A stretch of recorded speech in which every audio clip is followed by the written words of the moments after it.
Well, hello, everyone, and welcome inside FNL Lacrosse, presented by the New Hampshire Tomahawks. Nick Anastas, along with Chris Cameron, Week 2 edition, and a lot to get to over the next 60 minutes. We had a great Week 1, a great kickoff to the season, games to review, scores to go over, and games to preview coming up here in Week number 2.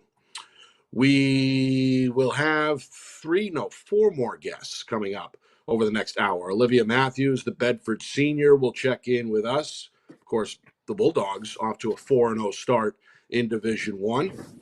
She'll join us at about 6:20 Eastern Time. At 6:35, two teammates, two seniors on the Derryfield Cougars, Max Fowler, Chile Cabot, will join us. Both are college lacrosse commits, and Derryfield looking scary through the first week of action in Division 2. And then finally, we preview Saturday's out-of-state matchup for Bishop Girton when they take on one of the best teams in the country. That's Staples out of Connecticut. We bring you live coverage at 1 o'clock on Saturday. 1:30 is the opening face-off. And the opponent, Coach Cameron's opponent, Will Koshansky, head coach at Staples, will join us tonight at about 6:45. Coach, good evening. A season underway officially with a Week 1 now in the rearview mirror. What was your big takeaway? I think we were spot on a lot of teams. You know, one team that I think we might have sold a little short on the girls' side was Bedford, Coach Hodgson's team. We were talking about it being a 3-team race, being Portsmouth, BG, and Pinkerton, and the defending champs had something to say about that. They're off to I think up to a 4-0 start right now, including beating Pinkerton. And Pinkerton went toe-to-toe with Portsmouth. And we have Olivia coming on. I mean, her stats are through the roof this year. 23 goals, 6 assists, and 24 draw controls already. So we'll talk a little bit about that. On the boys' side, great win for Exeter over Lincoln Sudbury. Pinkerton went down to St. John Shrewsbury and played them really tight. We got to see Pinkerton and Bedford the other night. They're starting a goalie in Owen Perkins, who's only going to get better as time goes on. I thought he was really good against Bedford, but Bedford just wore him down a little bit. That was a great broadcast and a great. I watched that live, and I watched later on. I watched the broadcast. So I think you're seeing everything hold out there. One thing, Londonderry got beat up a little bit by Exeter, 15-5. So I think you're seeing where you have BG, Exeter, and Bedford kind of, and then Pinkerton just behind them, and the next is Londonderry. And then Division 2, Derryfield, as you said, looks good, but Portsmouth looks really good too. I mean, those two teams are just kind of in a class by themselves. And then, I was just on the phone trying to get the score for the Derryfield game. They played Sohegan today. So as we said, we're going to have Max and Chile on, so I'm sure we'll get a rundown of that, but I haven't seen that score from that game yet today. I would assume that Derryfield just has a little bit too much firepower for them. They put up some eye-popping numbers early on for sure, some impressive goal totals. Let's revisit Monday night, Coach, for just a moment. You touched on it. Bedford, they beat Pinkerton for the first time since 2015 by a final score of 13-6. That game, of course, is up on our YouTube channel and doing quite well, and for good reason. That was a 2-goal game late into the third quarter, a 1-goal game, until Bedford 7-6 with 7-6 with 17 seconds to go in the third. Bedford scored and then never looked back as they close out the game with 6 unanswered. I know it's early, Coach. It's only Week 1, but that's got to be a confidence boost for that Bedford locker room, right? Yes, you could see they were hyped up for that because Pinkerton's Pinkerton. Pinkerton went to the Final Four in 22 and went to the championship last year in 23, and they have 12 state championships, so everybody knows that. Well, a few takeaways there was Bedford was just more physical, more athletic. They just looked older, they looked bigger, and they looked stronger. The one player, Matt Morrison, who can match up physically with the Bedford size and athleticism. I thought Bedford's defense was good with Carney, Chase, and forgetting who the third starter was. Nathan Smith was out there. but I don't know what the number was, but between Brody Helton and Bennett Matthews, I think they had over 30, 35 shots between the two of them. I mean, they just kept shooting and shooting and shooting. It was a shooting gallery for Owen Perkins, and he stood up to the task. As you said, it was like late in the third with, under 30, so what'd you say, 17 seconds left? It was a one-goal game, and I think they just wore him down because they just they were very effective, and it's kind of a nine-man ride. The face-offs were I don't know what the numbers were exactly, but it was streaky. Bedford would win 3 or 4 in a row, and then Pinkerton would peel off 3 or 4 in a row. But I think ultimately the Pinkerton just had too many turnovers, and Bedford just had the ball the whole fourth quarter. Yeah. I think it was 12-11 was the final. I'm not sure which team was on top. Oh, so face-off, so it was tight, yeah. It was 12-11. Coach, then you got, as we touched on, Derryfield in Division II. Of course, Portsmouth is the other half of that coin, the other widely considered favorite in Division II, and they just keep rolling. They beat up on Timberland a little bit, 15-7, a game in which Zach Amend scored 7 goals for the Clippers. And if you ask Coach Vischer, he's going to tell you they're young and they lost a lot, but where it matters with Nick Smith and Zach Amend, they have leadership and they are off to the start. I'm sure that Coach Vischer is pleased with. How do you assess them through 3 games, and what do we look forward to? I know the big matchup is with Derryfield in early May, but in the interim, what are we looking for from Portsmouth? I don't know how young they are. I think when I read and when you talk to some of the players, is they remember what happened at Exeter in June in that state championship, and that was a crushing loss. And I think they're using that as motivation. They're not just using it this season; they started using it the day after the season ended. They have one of the best defenders in the state in Macy Schoen. And you mentioned Zach Amend. He's one of the best players in the state, 7 goals. Nick Smith right on the faceoffs. Ben Purcell. I mean, they're deep. I mean, they have guys that they have. They have guys. They have schemes, and they can match up with. I mean, they would. I think they play Exeter later in the season. Last year they beat Exeter they beat Exeter last year, and that just goes to show you how good they are. And Derryfield and Portsmouth would both be in that top 4 in Division I. We didn't talk about the New Hampshire High School Sports poll, but I think that I think most of it held true with both those teams in the top 5. But they're good. Yeah. I mean, they're good. They're certainly good. Not a whole lot of movement in either of Joe's boys or girls polls this week. And, of course, you can check that out at Joe Marcialina's website, nh-highschoolsports.com. All right, Coach, we're going to talk to your counterpart, as I mentioned, later in the show, Will Koshansky. They call him Coach K down there at Staples. He's going to join us at 6:45. But let's talk about your squad for a moment. When out-of-state challenged one of the best teams in Massachusetts and came up a little short, certainly hung tough in a 10-7 loss down at Merrimack College yesterday. You follow that up with Staples on Saturday. So the out-of-state portion of the schedule, as usual, loaded for Bishop Girton. Take us through the first week and what do we expect, without giving obviously too much away, for Saturday. Yeah, so we opened with Manchester, and Jordan has done a great job with Manchester. They turned around a few days later and beat North. So they're a program. He's got Tommy O'Rourke, who used to who played at Bedford on the sideline, along with Marcus Sutton, who's so he's got a lot of guys helping him, support from the community. They had good numbers, and then we played Salem, and Colby just doing a great job for them. We were only up 3-2 after the first quarter. I mean, it was just one of those days. We could have been looking ahead a little bit to St. John's Prep, but he's doing a really good job. Jack Schoenrock had 17 saves against us. He's a senior goalie who's outstanding. And they're going to be a team. They've lost some tight ones, but I think they're going to be in that top 8 mix for sure.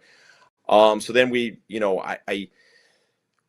not deep this year, so we didn't have any scrimmages preseason this year. So our first real true test was St. John's Prep, and it was their 5th game. They had just come off playing IMG National. They lost 9-8 to IMG National. IMG National is just it's a factory down there, not just for basketball, but also for football and lacrosse.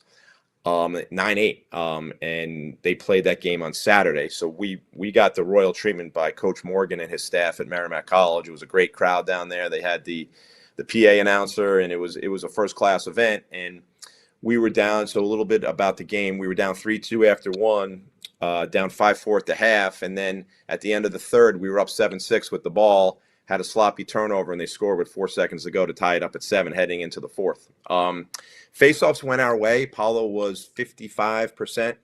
We're probably going to need him against Staples to go 75%, which he's capable of. Will Murphy was solid in goal with 11 saves. We're not going to face a defense. When I say that, Staples is going to be outstanding on defense, but St. John's Prep had 3 defensemen that were committed to, between the 2 of them were committed D1 between the 3 of them, Harvard, Georgetown, and Richmond. So they were a loaded defense that made it very difficult for us to get off quality shots. And then their goalie in there, Austin Kitsis, who's a Tomahawk on our 25 Purple team, was outstanding. He had 10 saves. So the thing that impressed me was that we battled. We started 5 sophomores, and when you start your first game against St. John's Prep on the road, there's going to be a little bit of nerves, but they were tough, and it just, in the end, we needed to make a winning play. And when you're 7-7 with the ball with 5 minutes to go and you hit 2 pipes, you miss a ground ball, make a bad turnover, you need to convert those plays if you're going to beat a team like St. John's Prep. I think they've won the last 2 state championships. And, moving on to Staples, Staples has won the last 2. I don't know how they do their classes in Staples, but it's in Connecticut, but they're the largest group in the state. So they're the top dog. And we'll talk to Coach K about that, but it's not going to get any easier with them. They played Darien, which is always a top 10 team in the country. And then they played St. Anthony's, who's a top 1, 2, 3 team in the country. They played them yesterday. They lost 15-9. So they play a nationally ranked schedule. And we're just very appreciative of the fact that Coach K called me up 3 years ago to get us on to play. And I'm like, that would be great. So we met at Bryant in 22, and they beat us pretty good. Then last year we played at Providence, and they beat us in overtime after we were up big 10-4 in that game. And now, we couldn't work that out. So we're very excited to play Staples. And they were in a lot of polls, a lot of different, a little bit of public school polls. They were number 1. Some polls they were number 12 in the country. So they have a few losses, but they're very, very good. Their starting goalie is going to North Carolina. Adam Udell, one of their best players, is going to Michigan, and their best player is a senior going to Notre Dame.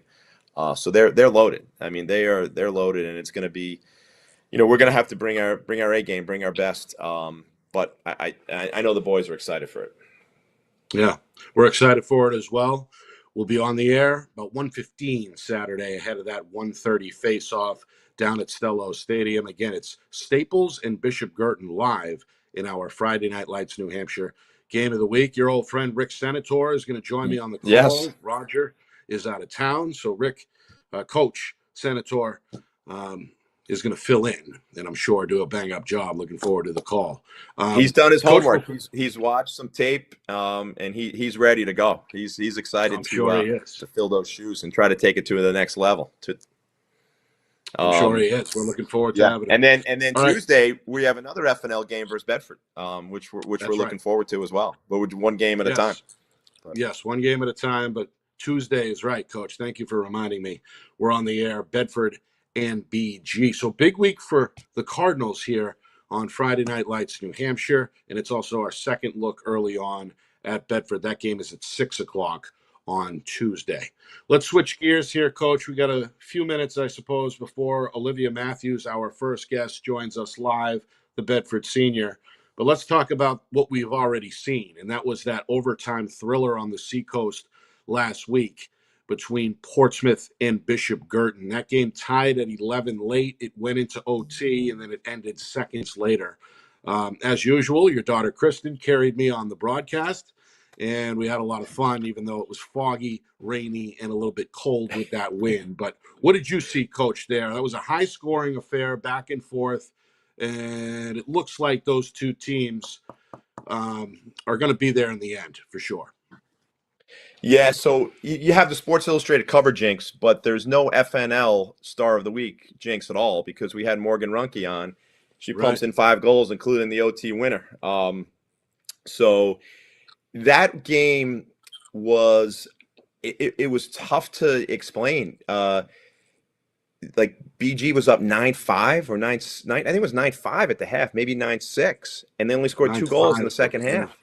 Yep. Yeah, and it was a game of uh, BG was shooting low all game, and Sage, Judy, what's the pronunciation? Sage Boussier made some big saves late. I think you got to make winning plays, and I think that was the difference. She made 2 saves, and Annie Parker was quiet for the first half, but the second half, I thought she was the best player on the field, along with Morgan Runke. I think those 2 girls, because she just got every draw control. The first half, Ari Kuchalakis was dominant at the draw control, along with Anna Campbell, and of course Lauren Redfern had the 4 goals and 1 assist. But and then Haley LeBlanc was great all over the field defensively for BG. But in the end, Ginger Vinciquerra stepped up. They needed somebody else. Like, you can't win a state championship or win big games with just 2 players. I mean, they obviously have 2 great players in Annie Parker and Morgan Runke, but Ginger Vinciquerra stepped up and had those 2 goals. So they're going to have to get some depth around those 2-star players in order to win. BG has more balance, but Coach Callie Santos has to. I think she needs to develop some depth around Lauren Redfern and Cameron Schmidt. Probably missing a few players too, but and Anna Campbell. I mean, those are their key players. They're going to have to develop some players too. And I think when we have Olivia on, I mean, when you talk about her stats, I mean, that tells me she's scoring a majority of those goals. I mean, and she's going to get the majority of the attention. Is you have Maddie Kiley and then Megan Muir. So they have some players around her, but it's those teams that develop not the bench. I mean, the bench, any kind of bench support will help you, but it's outside of the stars. Who's going to develop some depth in that starting lineup is who's going to be the team that's going to be left standing come June. Well said. All right, let's bring her in. Olivia Matthews, the senior from Bedford, committed to James Madison University. There she is, live from the Matthews household. How are you, Olivia? I'm good. How are you? We're good. Thank you for coming on. Defending champs, obviously, 4-0, right? How exciting is the undefeated start? Is it exciting, or is it more expected business as usual, so to speak? How do you describe the start? I think our start, obviously, we've come out pretty hot at the beginning of the season, 4-0. But I feel like we have to really stay focused and disciplined and look ahead to the competition coming. In the next couple, 1 or 2 weeks, we have 4 of our probably biggest games. We got an out-of-state game against Lincoln Sudbury, and then we play Souhegan, Portsmouth, and then BG coming after that. So Challenging week early in the schedule, for sure. Tell me about the off season and how involved with the sport of lacrosse are you? Obviously, everybody seemingly who's very good at what they do usually plays outside of the season. So how does lacrosse fit in outside of the spring months for you? Yeah, I think for me, it's just about getting reps and preparing for that next level. I think spring lacrosse really prepares you in a different way than club does, but definitely working on those things outside of the season, like your offhand or your moves, your dodges, and more specifically different elements that you don't always get when you're working in a team environment is super important. So going to the field, getting those shots you don't normally see, or especially in those big games when things like that matter, the time that you put in outside of the season is really the key to that. Yeah. Obviously, this team is very good, very deep, very experienced.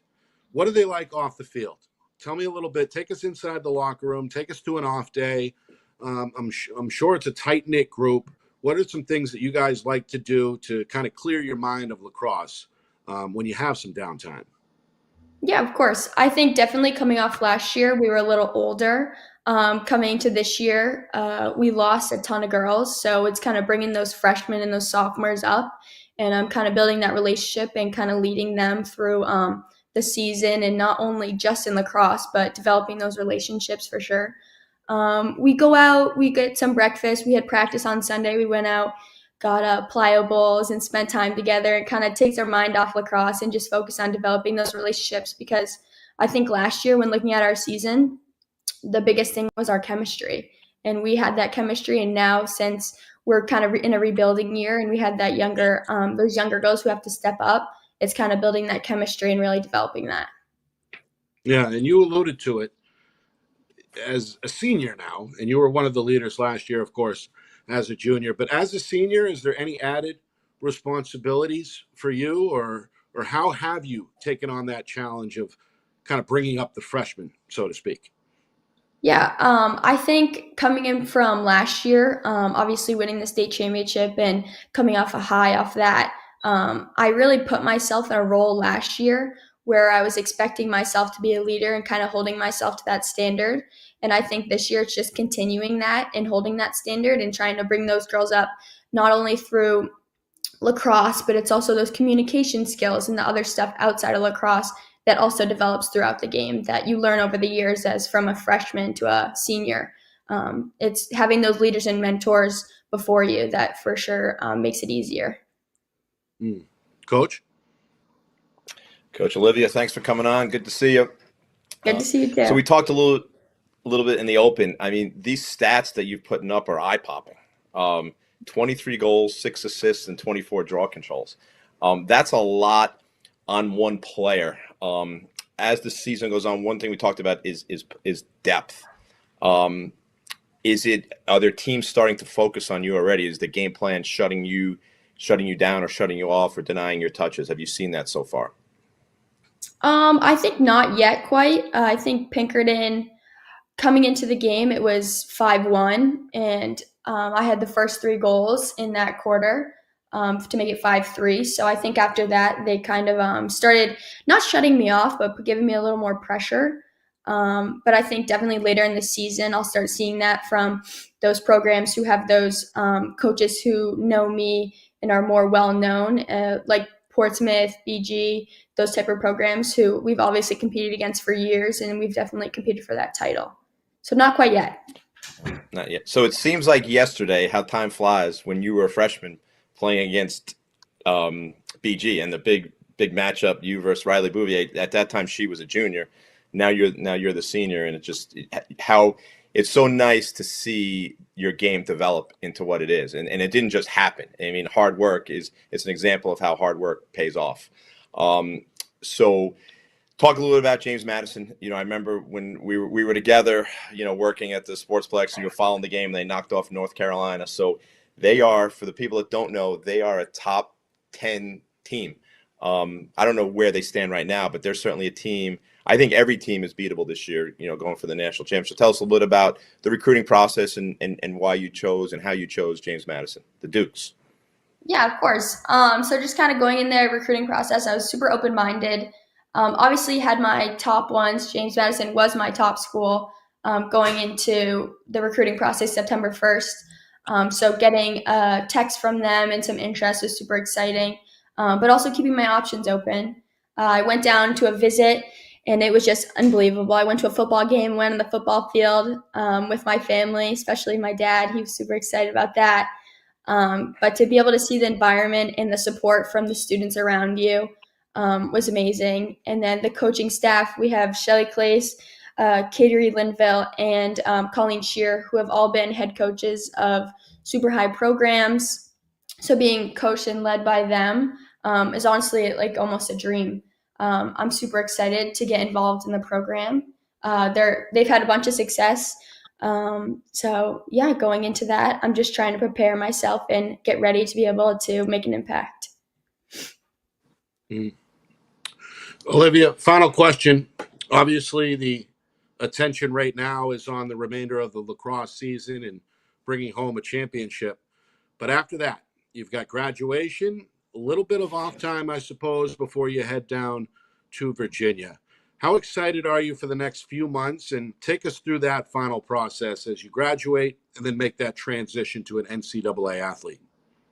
Yeah, I think for sure the next couple of months are going to be important for me. Obviously, taking in those last couple of months of high school lacrosse will be amazing and fun, being able to play against my teammates. And then moving on to that next level is going to be a big jump for sure, but preparing myself for that. These next couple of months, I'm just going to enjoy my time, spend it playing lacrosse with my family, just getting ready for that next level and graduating. Enjoy it for sure. It's a special time, so make the most of it. Thank you for coming on. Appreciate it. Good luck this week. Good luck this season. And good luck this summer as well. We appreciate it. Thank you, Olivia. Thank you. Thank you. Great job. Thanks. Olivia Matthews.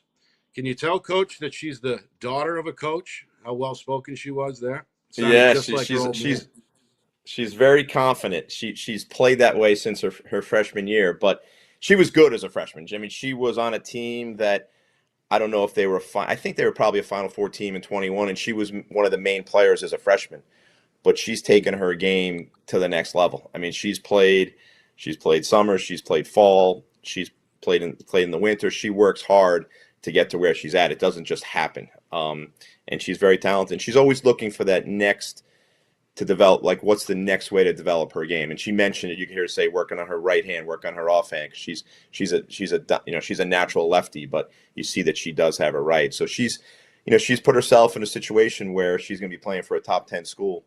And I think she's going to have a chance to get some playing time to help the Dukes right away. But Yeah, she said she's going to enjoy that senior year. And there, it's so interesting that everyone, not to say everyone, but like people wrote off Bedford, but they're hanging in right now. They're a team that now you got to put in that conversation with the top four if they're knocking off Pinkerton. Absolutely. They're the champs until someone beats them. They're 4-0 to begin, and thanks in big part to Olivia's play. All right, we're going to take a break. When we come back, a 1-2 punch from Derryfield. Max Fowler and Chile Cabot, two seniors for the Cougars, two of the state's best. Coming up next, you are watching FNL Lacrosse, presented by the New Hampshire Tomahawks.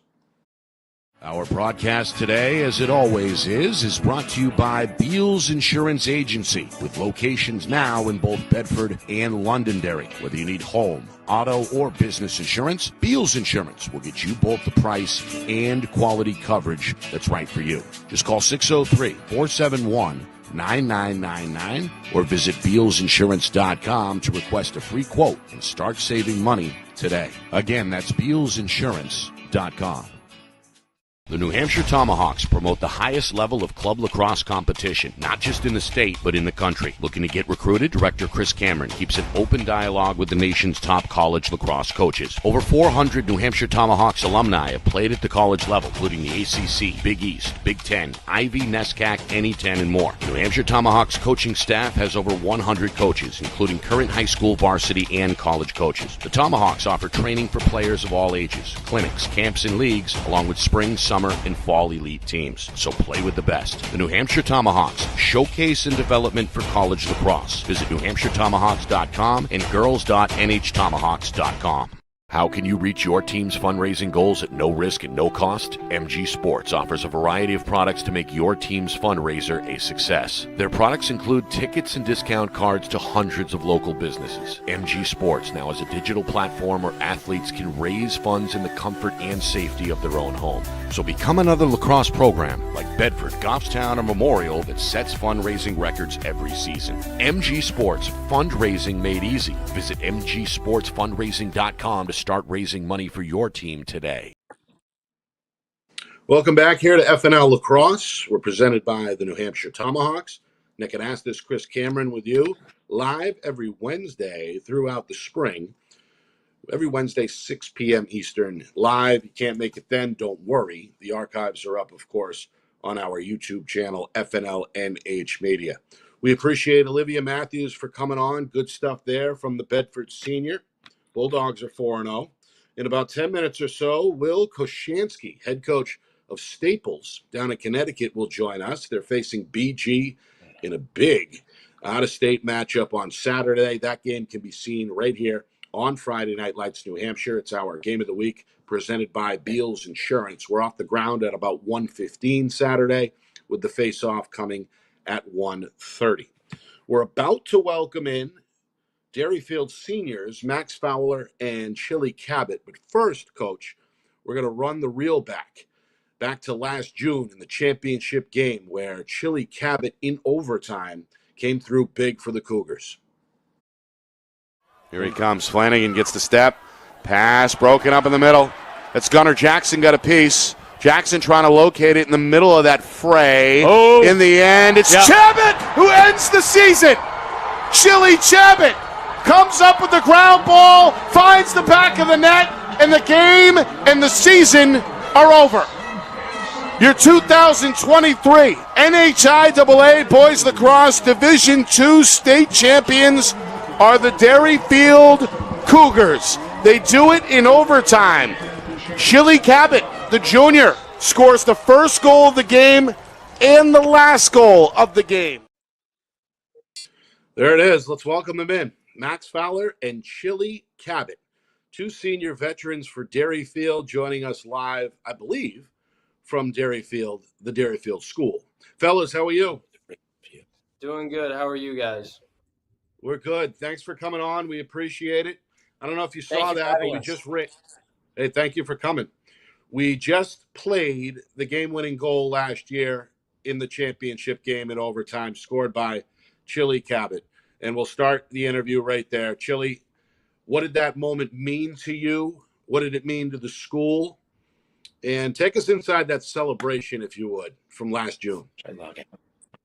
Yeah, so the team had an outstanding game, just around the block.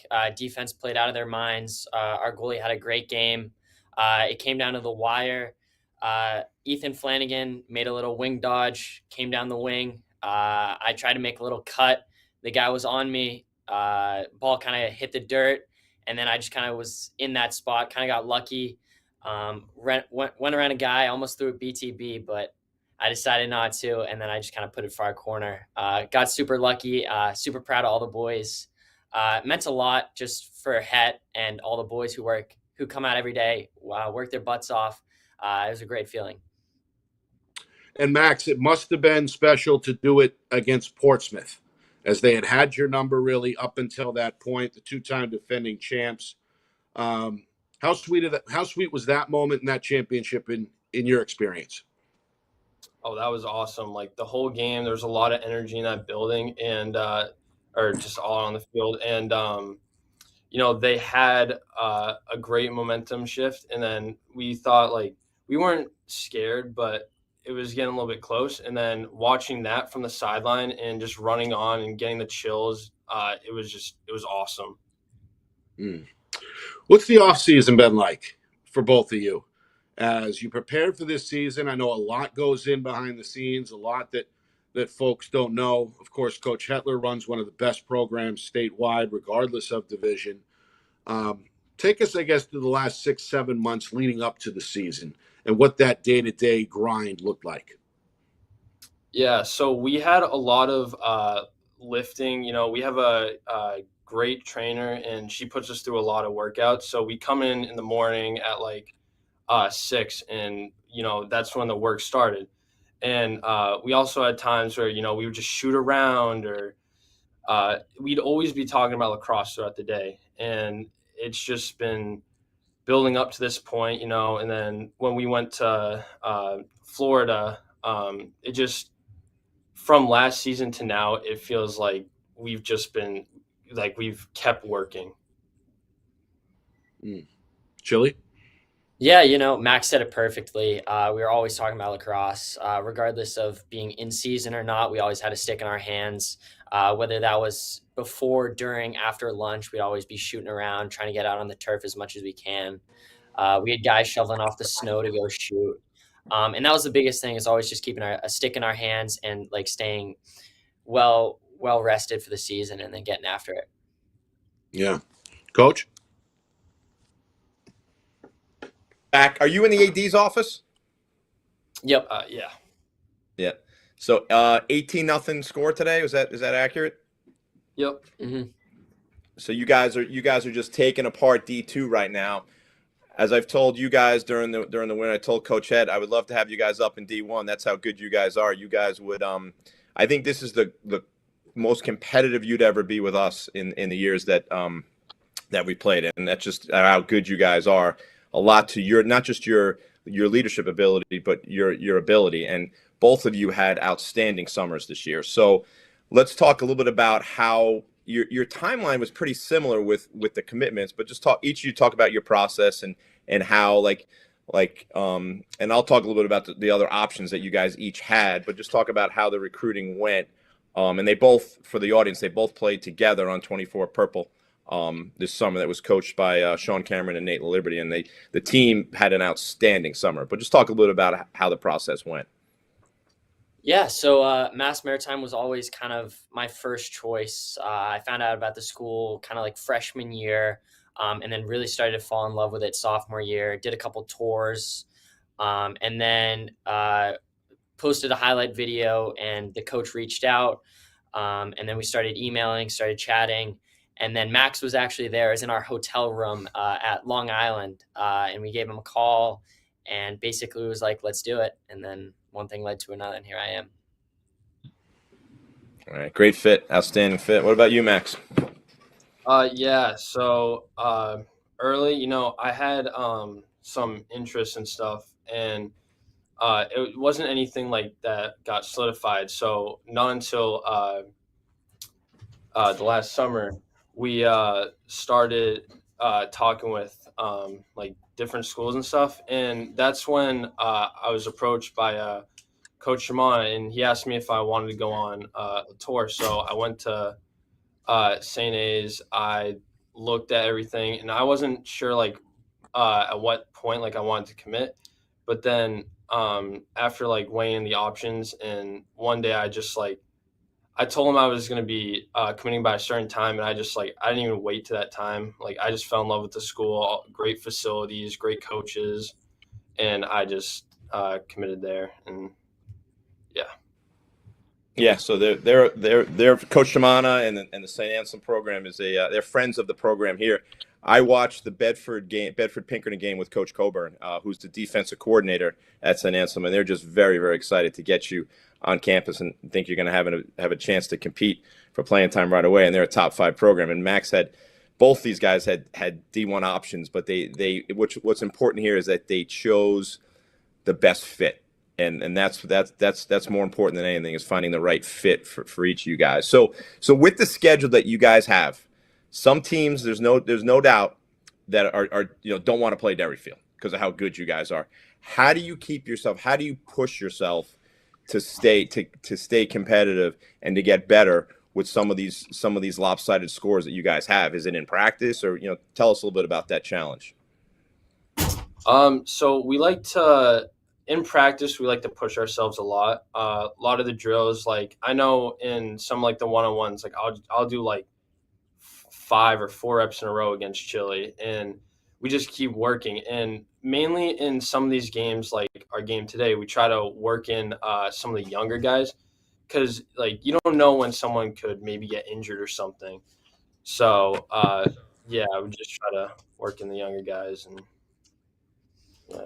Yeah, like Max said, it's always working in the other guys, and we all try and build each other up as we move throughout practice each day. We're trying to get the best reps we can, but it's also super important to build everyone up together. And it starts in practice, and it's also just kind of shooting around and lifting when you can. Yeah, because you got to enjoy each game, each practice as you can. 5'7" Timberlane, 5'9" Portsmouth. So you guys have that game's on the horizon. It's coming, but just I'm sure Coach Head's focusing and pushing, getting better each day. But thanks, boys. Hey, what are you guys doing in my room right now? What are you doing in here right now? He couldn't not be he had to be part of the show. Come on, show yourself. Well, that's Coach Hetler, as we know, who is also, of course, the athletic director there at the Derryfield School. Final question, guys. What is your favorite team building activity at Derryfield under Coach Hetler? I know he's famous for keeping things light and keeping things fun. What's been the best team building experience you've had during your time at Derryfield? Besides like our major trips, like Florida and our Syracuse trips, which by far are definitely the most outstanding experiences we've had as a collective, building chemistry. It's definitely got to be the yoga. A couple days a year after we'll play like 3 games in a row, or very close, and then like that day we'll get kind of a rest day and we'll do yoga, watch film, and those are always great. They're a great atmosphere. We all kind of hang out, have a good time. But definitely Florida and the Syracuse trip are definitely up there for sure. Yeah, and Max? I would say, yeah, I agree with the Florida and Syracuse trip, but not really a big fan of yoga. But also, we do bowling too sometimes. If it's like a rainy day or something, and we want to do something that's not lacrosse related, just for like a day, we'll just go and bowl. So Good stuff. We'll see you guys when you play host to Portsmouth on May the 9th. So we're looking forward to that one already. And in the meantime, we wish you success. Best of luck, and thanks for coming on, guys. Appreciate it. Thank you for having us. thanks for having us. Thank you. That's again Max Fowler and Chile Cabot, 2 seniors. Coach, you heard it right there. Obviously, Coach Hetler keeps things as light as he can, but those 2 seem like they're all business when it matters. And that group as a whole seemingly has gotten off to the right start, obviously, blowing teams out to an early unbeaten record. Yeah, I mean, one of the things is Coach Hetler has a program. I mean, it's not just one team, but he's developed a program a year in and year out. They're good. You could see they're such high character kids. I mean, they're not just great lacrosse players. They're high character kids. You could see that through in the interview. They coached for me this winter. They're gonna be coaching this summer. They're good kids that want to pass it on, and they were part of the program as freshmen. They lost a few times, and sometimes when you lose like that, you get hungry. So that rivalry that is been going on for years now, it's fun to watch. And one thing that you heard for them is that they're passing it on. They're showing how important it is to be part of the Derryfield program, Coach Hetler's program, to the younger guys. I mean, because that's how you develop a program, is to get the next who's going to be the next Max Fowler, who's going to be the next Chile Cabot. You think back to Coach Hetler's. I'll lose the years, but you had Matt Milne back in 2000, and I don't know how, maybe 2012 maybe, but he just had one player, one team after another that takes on his personality, and you could see how dedicated those kids are, not just to Derryfield, but to getting better as individuals. Yeah. All right, let's bring in our final guest, Will Koshansky, head coach of Staples. Of course, the Connecticut defending champion will take on BG here on these airwaves on Saturday. 1:30 is the face-off. Coach K, how you doing? Thanks for coming on. We appreciate it. I'm doing great. Thanks for having me. Thank you. Coach described earlier in the program that when you got in touch with him a few years ago, he was excited. A team of your pedigree seek out a New Hampshire opponent. How did the BG Cardinals end up on Staples' schedule to begin with?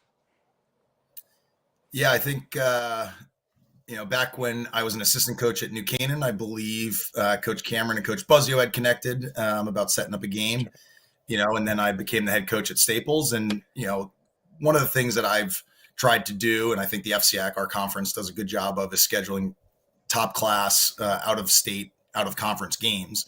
I think we also do a nice job of kind of mixing it up so that teams are not playing all the same opponents. And, kind of looking at Bishop Garrett as a top opponent, a state champion, which is what we were aspiring to become.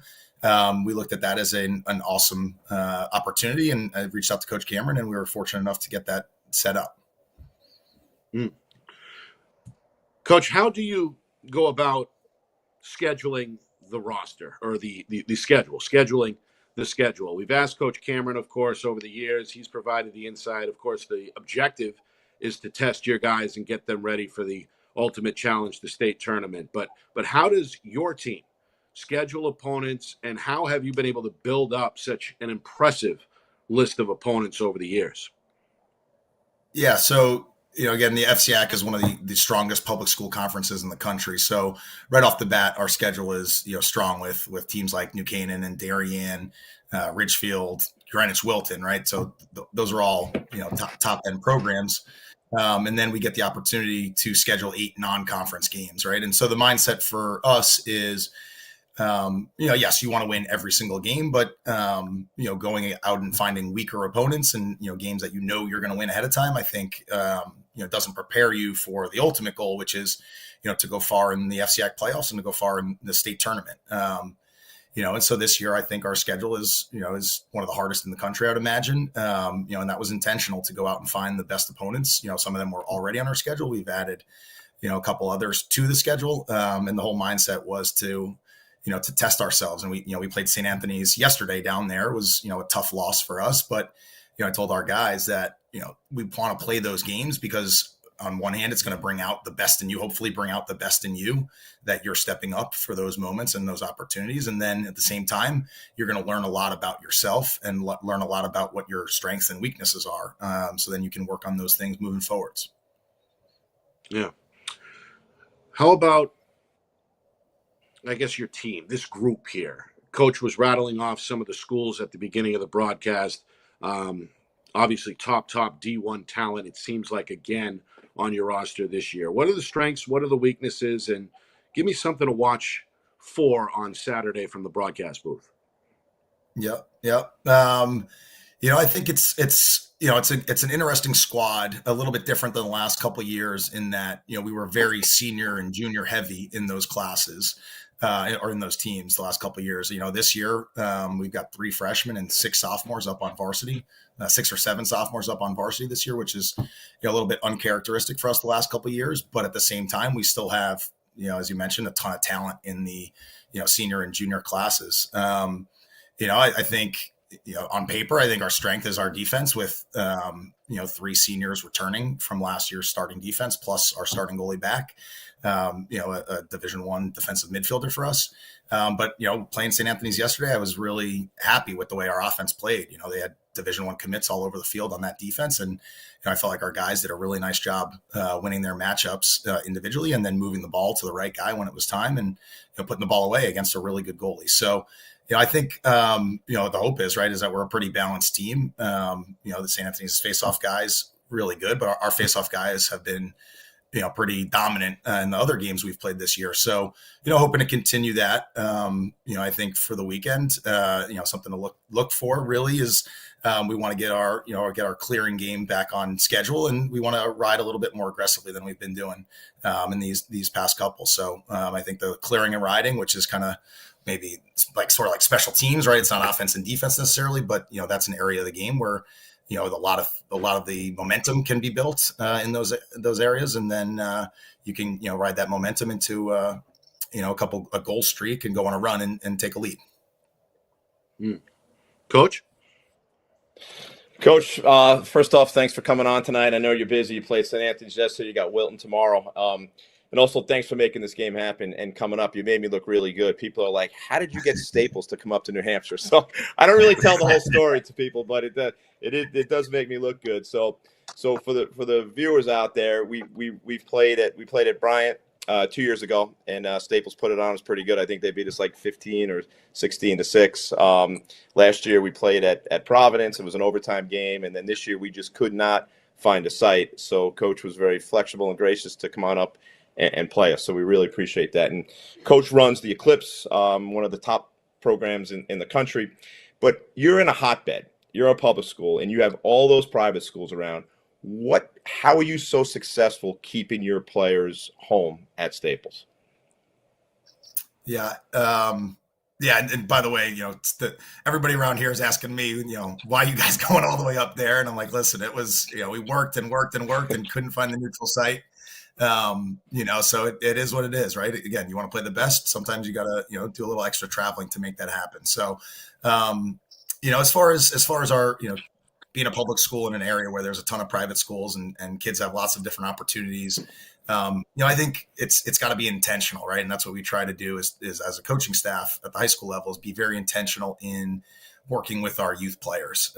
So we've got a town youth program our Westport PAL program, where a number of our coaches from the high school program are directly involved with that program, helping as advisors to the board, spending time in the spring coaching teams, and then in the off season working with our players. Right. And I think, I've been intentional in hiring guys that I think are really good role models for these young players, and then getting them involved in the youth program.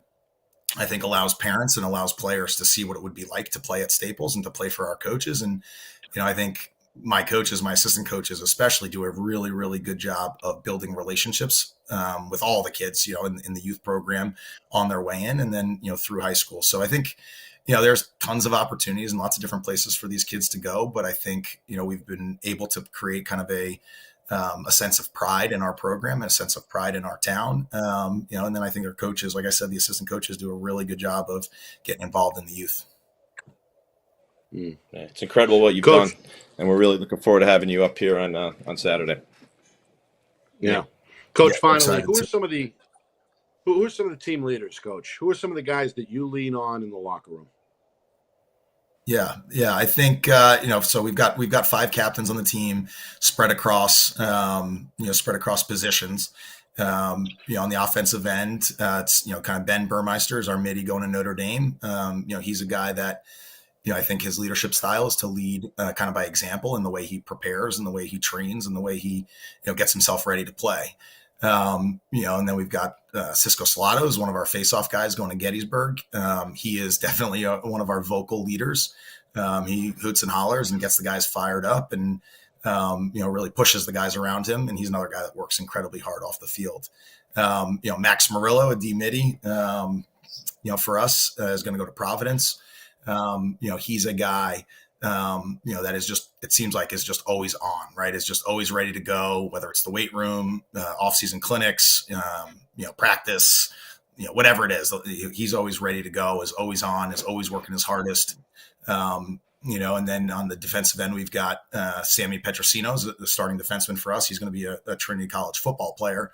And then Josh Marcus in goal. The two of those guys, definitely are rock solid on the back end for us. And I think across those 5 guys, we've got a variety of different leadership styles. And I think the rest of the team and the rest of the program, even down to the freshmen, really look up to those guys as captains in our program for the way that they act, right? And so we wind up, when the school year starts, we wind up doing lifts after school, Monday, Wednesday, Friday, all through the fall, all through the winter. And, guys are going in and out as fall sport athletes, winter sport athletes. But, in those opportunities, in those workouts, especially, is a really unique opportunity for us where all the classes are in there together. And I think our seniors and, especially our captains have done a really nice job the last few years, and especially this year, of, connecting with those young guys, making the freshmen feel welcome, feel like they're part of the big picture versus,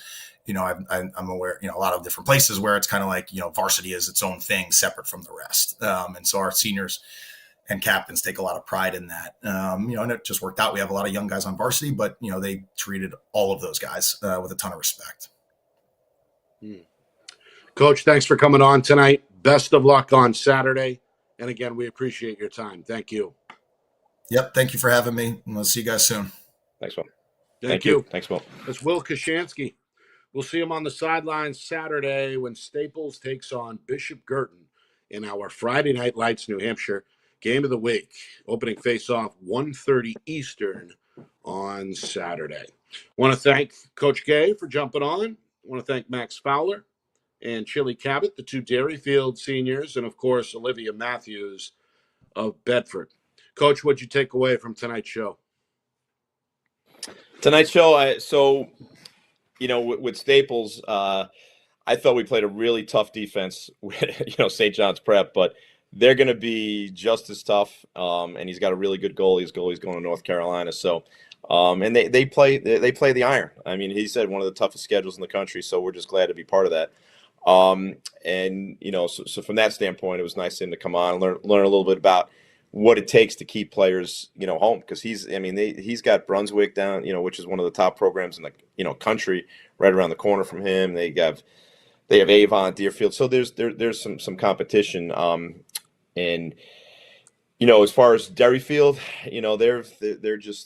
they're a machine right now. I mean, so it's just how they keep themselves engaged is going to be the biggest challenge. Because sometimes when you win a lot of games, 22-1, 18-0, 17, they beat Oyster River 17-1, and Oyster River beat Needham. I'm sorry, Needham. Jeez, beat Wyndham.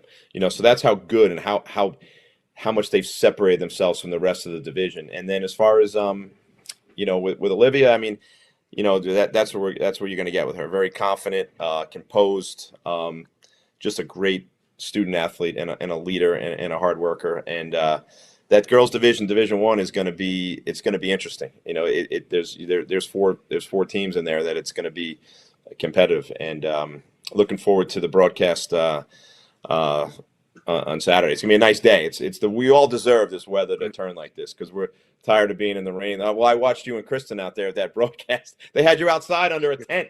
It was cold. I mean, that was riveting. I mean, that was just a great game. It was a great call. But you guys were outside. Were you prepared for that weather? Did you know you were going to be outside? It wasn't bad unless the wind was picking up. That's yeah. where it's right off the ocean. It's chilly. For sure. I don't know if I'm going chilly. as far as saying I was cold, but I was definitely chilly. Yeah. So, and then, but then you had like all the game kept getting delayed. I'm like, I'm ready for I planned my night around it. Right, I'm ready. 6 o'clock. Let's go. Next thing you know, it's like, what's going on? It's 6:20. Finally, we started, and it was we were treated to a great. I mean, it was not only a competitive game, it was a high level game with high level production and broadcasters. It was fun. It was fun to be home with Judy watching it. It was great.